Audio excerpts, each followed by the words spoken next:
Next हम बात करते हैं रिएक्शंस ऑफ फिनॉल। इससे पहले आप पढ़ चुके हो केमिकल रिएक्शन ऑफ अल्कोहल, ठीक है। सो chemical reaction of phenol, chemical reaction of phenol. अब ये रिएक्शन केवल फिनॉल ही शो करेगा जो यहाँ बताने वाले हैं। तो फिनॉल में बेंजीन रिंग होगा, है ना, इस तरह से होता है फिनॉल आपका, एरोमेटिक रिंग होता है यहाँ पर ही, और इसमें OH ग्रुप होता है, ठीक है। तो बिकॉज ऑफ एरोमेटिक रिंग यहाँ रिएक्शन होगा, this is electrophilic substitution reaction, जो क्लास 11th में पढ़ चुके होते हैं। अब यहाँ पर बिकॉज लोन पेयर है तो it will act as activating group, मतलब रिएक्टिविटी बढ़ा देगा बेंजीन का टुवर्ड्स इलेक्ट्रोफाइल, क्योंकि आपका इलेक्ट्रॉन ये डोनेटिंग ग्रुप है। This is electron donating group, electron donate करेगा तो ऑर्थो और पारा पे डेवलप होगा नेगेटिव चार्ज, तो ऑर्थो पारा पे रिएक्शन आसानी से कर लेगा इलेक्ट्रोफाइल, इसलिए यहाँ पर ये होगा इलेक्ट्रोफिलिक सब्स्टिट्यूशन रिएक्शन। और इसके अलावा क्या बोलोगे, it is also known as ortho para, ortho and para directing group. क्या मतलब होगा इसका, मतलब आने वाला इलेक्ट्रोफाइल जो होगा वो रिएक्शन करेगा ऑर्थो और पारा पे, क्योंकि ऑर्थो पारा पे ही डेवलप होगा negative charge because of resonance of this lone pair यहाँ रेजोनेंस में डबल बॉन्ड के साथ, और यहाँ डेवलप होगा नेगेटिव, वही नेगेटिव यहाँ डेवलप फिर होगा, यहाँ डेवलप होगा, ठीक है। तो इस पॉइंट को आपको ध्यान रखना है और इसके अकॉर्डिंग रिएक्शन देखो आप। यहाँ पहले हम बात करते हैं इसका नाइट्रेशन रिएक्शन।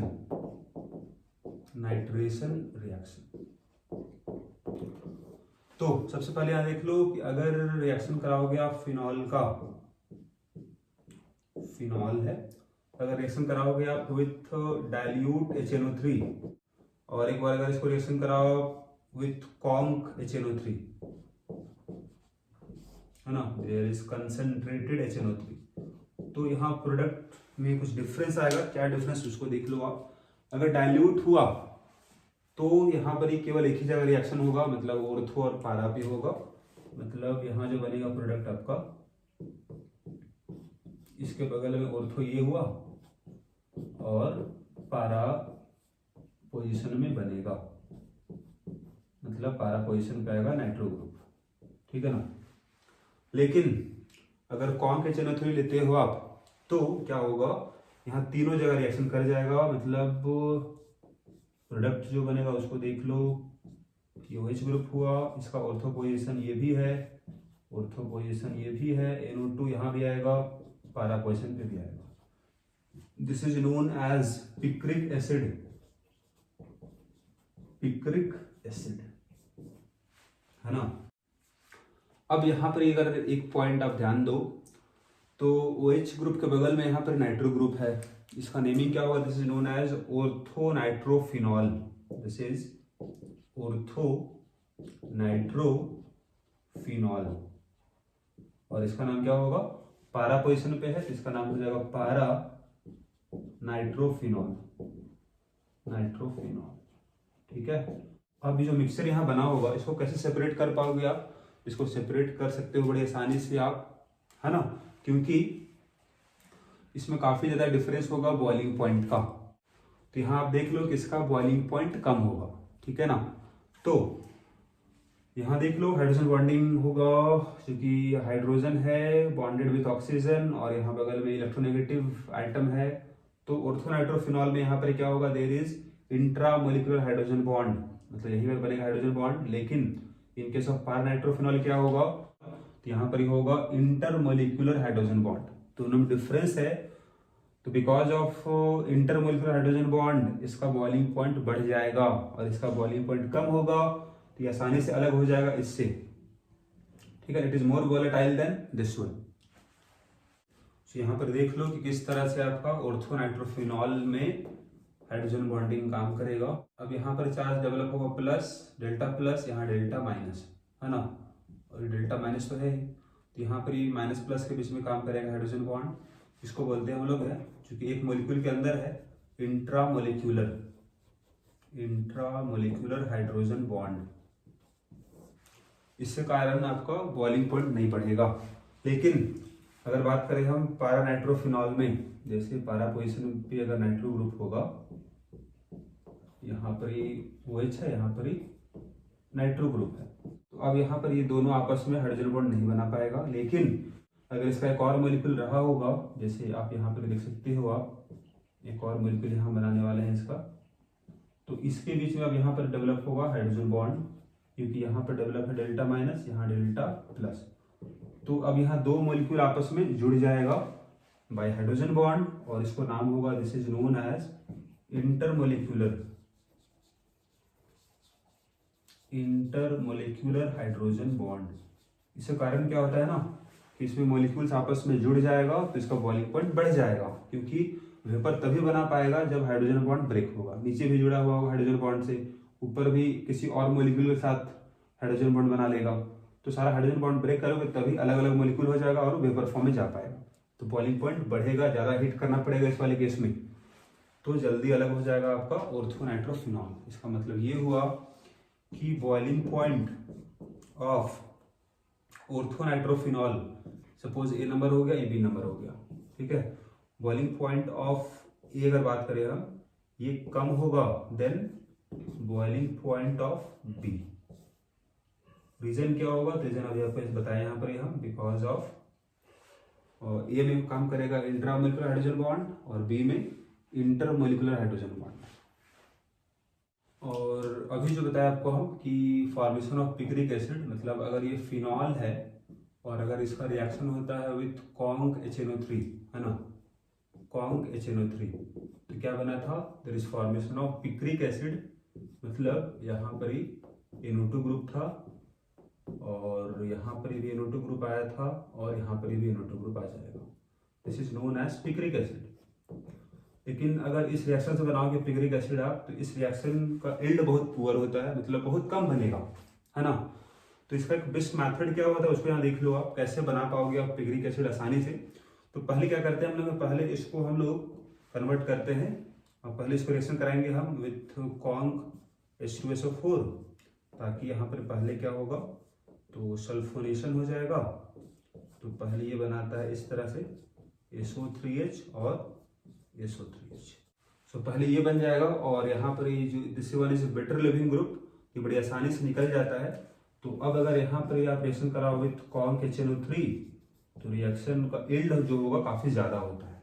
तो आपको यहाँ ध्यान रखना होगा कि अगर आप फिनॉल का अगर आप डायरेक्टली नाइट्रेशन कराओगे with conc HNO3, picric acid बनेगा, इसका यील्ड बहुत कम होगा। लेकिन अगर इसको पहले आप सल्फोनेशन करवाओ, फिर अगर आप इसको करते हो नाइट्रेशन, तो यहाँ से जो बनेगा पिक्रिक एसिड, इसका अमाउंट काफी ज्यादा बनेगा, यील्ड ऑफ रिएक्शन काफी ज्यादा होगा, क्योंकि ये बहुत ही अच्छा लिविंग ग्रुप है, बड़ी आसानी से निकल जाएगा, ठीक है। नाउ नेक्स्ट यहाँ हो जाएगा आपका नाइट्रेशन के बाद this is halogenation reaction, halogenation reaction, है ना। तो अगर आप रिएक्शन कराओ फिनॉल का, दिस इज फिनॉल, है ना, अगर इसका रिएक्शन कराते हो विथ ब्रोमीन, है ना, दिस इज हैलोजन, तो यहाँ हम लेते हैं solvent, this is carbon disulphide या फिर CHCl3, they have less polarity, है ना। तो अगर आप सॉल्वेंट लोगे जिसका पोलैरिटी कम होगा, और अगर रिएक्शन होगा लो टेम्परेचर पर, मतलब सपोज 273 केल्विन, है ना, तो यहाँ पर केवल एक ही जगह ब्रोमीन आएगा, कहाँ कहाँ पर आ सकता है, ऑर्थो और पारा पे, ठीक है ना, मतलब ऑर्थो पोजीशन ये हो गया और पारा पोजीशन पे भी आएगा, राइट। तो ये बन जाएगा आपका, अगर रिएक्शन कराओगे आप solvent having less polarity and low temperature. लेकिन अगर इसको रिएक्शन कराओ सॉल्वेंट जिसका पोलैरिटी ज़्यादा होगा, जैसे वाटर, मतलब अगर आप यहाँ ले लो ब्रोमीन वाटर, ठीक है ना, तो वाटर यहाँ पर आप अगर सॉल्वेंट आपका है, तो क्या होगा कि अब ब्रोमीन यहाँ पर ही तीनों जगह पे आ जाएगा, मतलब अगर ब्रोमीन वाटर होगा तो फिर प्रोडक्ट जो बनता है दैट वन इज ब्रोमीन, यहाँ भी दोनों ऑर्थो पोजीशन पे, पारा पे भी आ जाएगा। इसका नेमिंग होगा दिस इज 2,4,6 ट्राइब्रोमो फिनॉल, ये इसका नेमिंग हो जाएगा। कैसे नेमिंग लिखे आप, तो यहाँ नंबरिंग कर सकते हो, फिनॉल 1 2 3 4 5 6, 2 पे है, 4 पे और 6 पे, 3 ब्रोमो है तो tribromo phenol, right. And this is insoluble in water, है ना। This is white PPT, soluble होता नहीं वाटर में, है ना, तो ध्यान रखना। सो अभी यहाँ रिएक्शन देखे हम लोग, इलेक्ट्रोफिलिक सब्स्टिट्यूशन रिएक्शन, है ना। यहाँ अभी देखे हम कि रिएक्शन अगर ब्रोमीन से होगा तो यहाँ कोई भी आपका लेविस एसिड नहीं लिए थे हम। जैसे अगर रिएक्शन कराए थे हम बेंजीन का विथ हैलोजन, तो वहाँ लिए थे हम लेविस एसिड कैटलिस्ट FeCl3, जिसके मदद से आप इलेक्ट्रोफाइल बन रहा था। लेकिन यहाँ हम क्यों नहीं लिए हम, क्योंकि यहाँ रिएक्टिविटी काफ़ी ज़्यादा है, because of OH group, activating group है, रिएक्टिविटी बढ़ा चुका है। तो यहाँ बिना लेविस एसिड का ही इलेक्ट्रोफाइल बन जाएगा और आपका रिएक्शन हो जाएगा, ठीक है। हम बात करते हैं नेक्स्ट रिएक्शन, दैट इज, ये आपका सेकंड हो जाएगा, दिस इज नोन एज, है ना। अब यहाँ पर क्या होता है कि यहाँ पर रिएक्शन फिनॉल का होगा, फिनॉल लोगे आप पहले, सबसे पहले इसका रिएक्शन होगा NaOH के साथ, दिस इज एसिडिक, ये बेस है, this will form sodium phenoxide, जो हम पहले बता चुके हैं आपको, this is form sodium phenoxide. अब जो सोडियम फिनॉक्साइड है, it is more reactive than phenol, क्योंकि यहाँ नेगेटिव चार्ज आ चुका है आपके पास है, तो ये ज्यादा रिएक्टिव अगर है तो it can react with weak electrophile, this is CO2 is a weak electrophile, है ना। इससे रिएक्शन कर जाता है और फाइनली आपको जो यहाँ मिल जाएगा, we get here COOH group, this is known as salicylic acid। तो ये आपको यहाँ ध्यान रखना है, this is our major product इस रिएक्शन में, this is known as Kolbe's reaction, है ना। इसका मैकेनिज्म क्या होगा जरा उसको भी देख लो आप। तो यहाँ से यहाँ जो होगा तो यहाँ कोई दिक्कत नहीं है, एसिडिक हाइड्रोजन हट जाएगा और यहाँ से OH हट गया तो वाटर बन गया और O- Na+, ठीक है। यहाँ से क्या रिएक्शन हुआ उसको देख लो आप। जैसे ये आपके पास सपोज डबल बॉन्ड इस तरह से बना दिए अल्टरनेट, है ना। अब सपोज यहाँ पर आपके पास O- था, है ना। अब इलेक्ट्रोफाइल यहाँ CO2 है, तो इलेक्ट्रोफाइल इज CO2, यहाँ डेल्टा माइनस, यहाँ डेल्टा प्लस चार्ज है। तब क्या हुआ देखो, यहाँ ऑर्थो पे रिएक्शन हो रहा है, तो ऑर्थो पे डेवलप होगा नेगेटिव चार्ज और बॉन्ड बनाएगा इस कार्बन के साथ, क्योंकि 4 बॉन्ड बना हुआ है तो एक बॉन्ड इसका ब्रेक होता है इस तरह से। तो यहाँ से आपका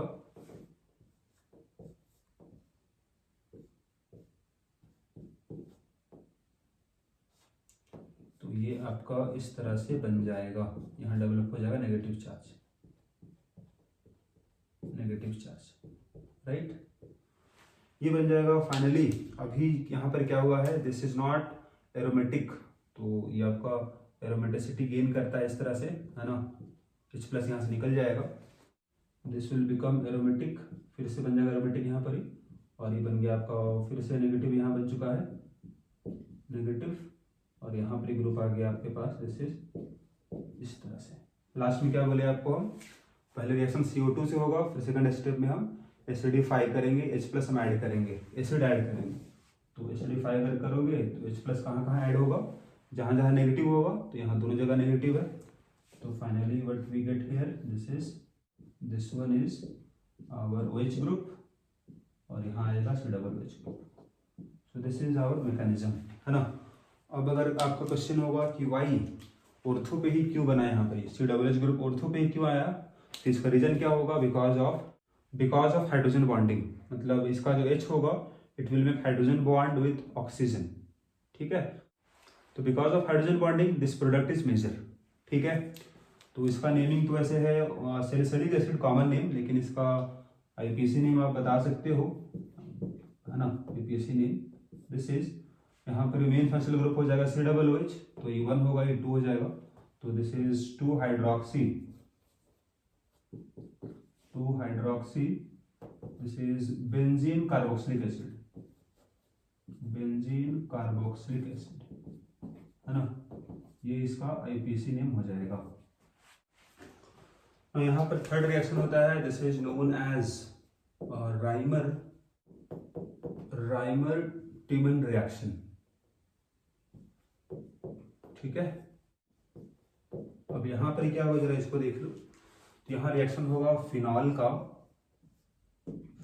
यहाँ पे रिएक्शन होता है with CHCl3, this is chloroform in presence of NaOH, aqueous medium में। तो रिएक्शन होगा क्लोरोफॉर्म का in presence of alkali to form, there is formation of intermediate. तो पहले यहाँ पर ये बनता है, there is O minus Na+, और यहाँ आ जाएगा CHCl2, ये बनता है, दिस इज इंटरमीडिएट। और इसका फिर हम लोग हाइड्रोलिसिस करते हैं इन बेसिक मीडियम, तो ये बन जाएगा, देयर इज NaOH, है ना। तो ये बन जाएगा आपका, इट विल फॉर्म यहाँ पे O minus Na+, basic medium इसीलिए, और यहाँ आ जाएगा एल्डिहाइड ग्रुप।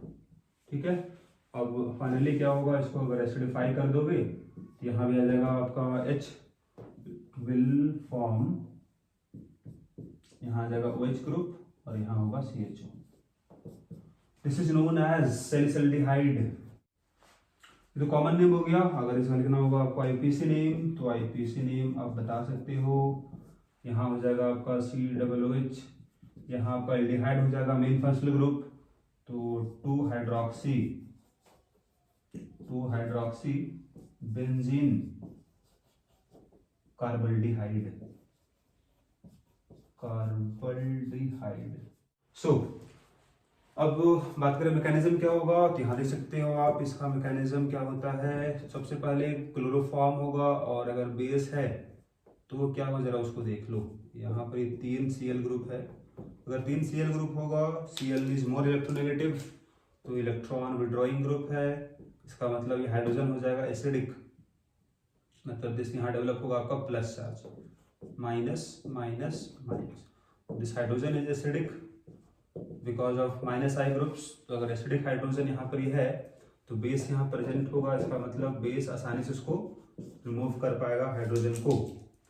तो क्या होगा, OH- जो यहाँ से बना होगा Na+, तो OH- क्या करेगा, इस H से बॉन्ड बनाएगा, इसका बॉन्ड यहाँ शिफ्ट हो जाएगा, एक Cl ग्रुप निकल जाएगा। तो क्या बना ये देख लो, देयर इज फॉर्मेशन ऑफ, इस तरह से ये बॉन्ड निकल गया है, तो यहाँ बना Cl-, और यहाँ H2O तो बन ही गया है, और NaCl।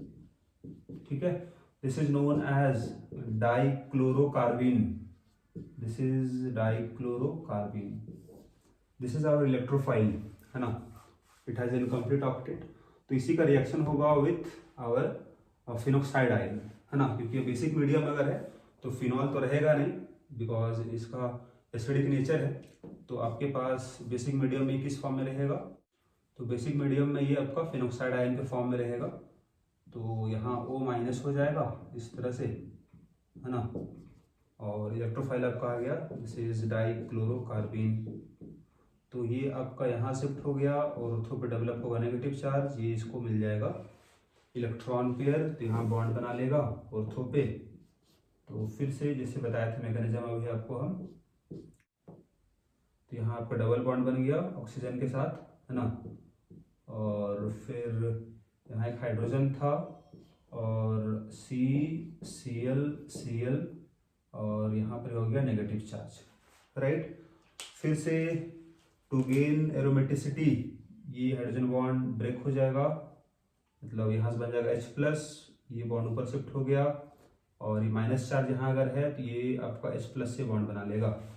तो क्या बना होगा देख लो, it will form, this will form this one, मतलब यहाँ फिर से एरोमेटिक हो गया, यहाँ डेवलप हो गया आपका नेगेटिव चार्ज, यहाँ नेगेटिव चार्ज है, जहाँ नेगेटिव वहीं पर आ जाएगा Na+, ठीक है, और यहाँ पर क्या हो गया है, तो दिस इज C, और 2 Cl तो पहले से था, एक हाइड्रोजन भी यहाँ पर ही आ गया, दिस इज CHCl2, ये बन गया। अब क्या बोले आपको हम कि इसका हाइड्रोलिसिस होगा, मतलब यहाँ पर ही NaOH है, एक्वस मीडियम में, मतलब वाटर भी है, तो इसका हाइड्रोलिसिस हो जाएगा। इसका जो CCl बॉन्ड है वो पोलर बॉन्ड है, बड़ी आसानी से ब्रेक हो जाएगा, यहाँ से डेल्टा माइनस है, ये डेल्टा माइनस है और कार्बन डेल्टा प्लस है, तो ये बॉन्ड बड़ी आसानी से टूट जाएगा, CCl का बॉन्ड यहाँ भी टूट जाएगा। अब वाटर इसमें ऐड होगा तो आप यहाँ बता सकते हो कहाँ पर ऐड होगा आपका OH माइनस होता है ना, जिससे आपका NaOH है, ठीक है ना, तो ये प्लस हो गया, ये माइनस हो गया, तो OH माइनस तो रहेगा ही, कहाँ पर ऐड होगा, ऐड होगा प्लस पे, ठीक है। तो अगर ऐड होगा आपका प्लस पे तो यहाँ पर दोनों बॉन्ड टूटा है, यहाँ से देख सकते हो आप क्या होगा, ये आपका बेंजीन है, तो इसका जगह हम डायरेक्टली ऐसे बना सकते हैं, यहाँ आपके पास नेगेटिव है और Na प्लस है, और यहाँ पर ये क्या हुआ है देख लो, C है, H है और 2 H ग्रुप आ चुका है, ठीक है ना, क्योंकि 2 Cl रिप्लेस हुआ, वहाँ पर आ गया OH ग्रुप। अब आपको हम बता चुके हैं पहले ही, एक कार्बन पे अगर 2 H ग्रुप होगा स्टेबल नहीं होगा because of electron electron repulsion, यहाँ भी लोन पेयर्स है, यहाँ भी लोन पेयर्स है, यहाँ से H2O निकल जाएगा तो अल्डिहाइड बन जाएगा, तो यहाँ से आप बना सकते हो H2O बाहर निकल जाएगा, इट विल फॉर्म एल्डिहाइड, यहाँ O माइनस है, Na प्लस है और ये बन गया आपका एल्डिहाइड, CH तो था ही पहले से, यहाँ एक डबल बॉन्ड O बन जाएगा, तो एल्डिहाइड बन गया। और फिर क्या बोल लास्ट स्टेप आपको, हम एल्डिहाइड बन चुका है, अब यहाँ H प्लस, क्योंकि यहाँ नेगेटिव चार्ज था तो यहाँ H प्लस जब ऐड करोगे आप तो आप ये बन जाएगा आपका कंपाउंड OH यहाँ हो गया और यहाँ पर CHO आ गया, this is our product. Next reaction होगा रिएक्शन विथ जिंक डस्ट, है ना, तो अगर फिनॉल का रिएक्शन हो with zinc dust at high temperature, है ना, तो यहाँ पर क्या होगा, इट विल फॉर्म बेंजीन, ठीक है, ये ZNO बन जाएगा, राइट।